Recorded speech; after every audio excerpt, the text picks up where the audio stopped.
Now, an observer of times. These nations would practice their witchcraft at certain times of the year. And they would observe the days and the moon and the sun and fix those dates for those high witchcraft days. And as I mentioned before, the highest witchcraft day of the year is October 31st. Okay, the Druids practiced it, the Romans practiced it, the Celts practiced it, all the nations practiced this kind of thing. They worship false gods, as Nekaj mentioned.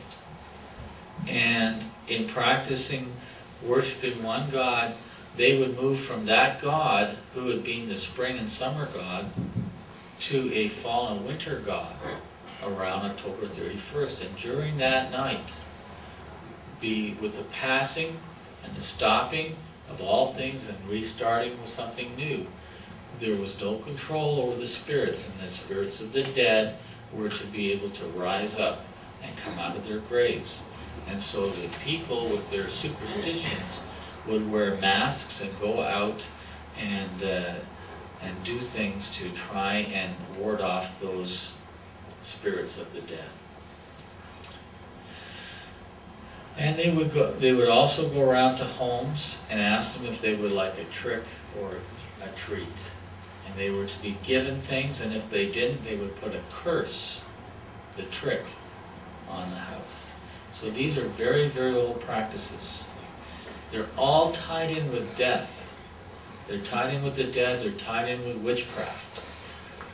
They're tied in with dead spirits, as in ghosts, and these kind of things. So we should not be, just like Israel, participating in this high day of witchcraft and endorsing, giving credence to, giving credibility to anything to do with the Day of the Dead, or with observing these times, or with enchantments, divination, and certainly celebrating the day, the highest day of the year, where they would sacrifice and burn live children to their false gods. Because that's what it was all about. In fact, the Druids would round up young children and criminals, and they would put them in big wood piles, and they would light them on fire. How do you feel about celebrating that day? Alright, this isn't about fear-mongering. This is just giving you the absolute history and facts. These things can be found in any encyclopedia if you want to look them up for yourself. Now, interesting that God, some people say, well, didn't God also try and have human sacrifice as well? Can you remember a time in the Bible when God did require a sacrifice? Who would that have been? Okay. Yeah. So let's go back to Genesis chapter 22, verse 1. Genesis 22, verse 1.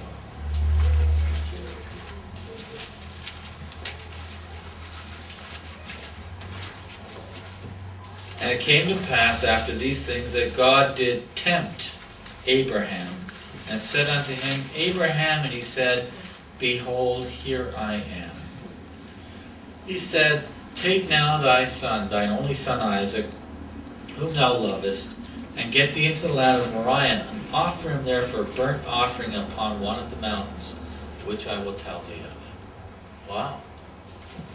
Here we have an example where God requires a burnt offering of Abraham's very son. Wasn't that just like what all the nations were doing around, as we just read? Burnt offerings of their children. And God did this for many, many reasons. As we can look further into this, we see, first of all, that as Abraham stretched forth his hand in verse 10, the angel of the Lord in verse 11 stopped him from taking his son's life. And he said, "Lay not thine hand upon the lad, neither do anything unto him, for now I know that thou fearest God, seeing thou hast not withheld thy son, thine only son, from me." And this was a type where God would later provide his son in place of any of our own children, so that we could be spared. But I want to show you that there's other things that were going on here. As I mentioned, the nations as a practice did these things. And when God tempted, as the word says, Abraham, it was just like all the other nations were tempting their own people to bring their children to their false gods. And Abraham had come out of Ur of the Chaldees, a place where this would have been a practice. And yet God showed a different example to Abraham and all his followers from then on, that he would not require Abraham to sacrifice his only son.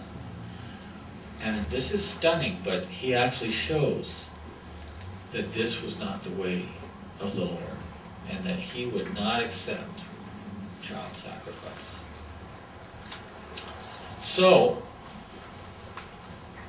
we are not, as we see Abraham here and us being the children of Abraham, we are not to partake of the same things as those nations around us. There are many, many examples of this happening. We have another example in 2 Chronicles chapter 23. I beg your pardon, chapter 33.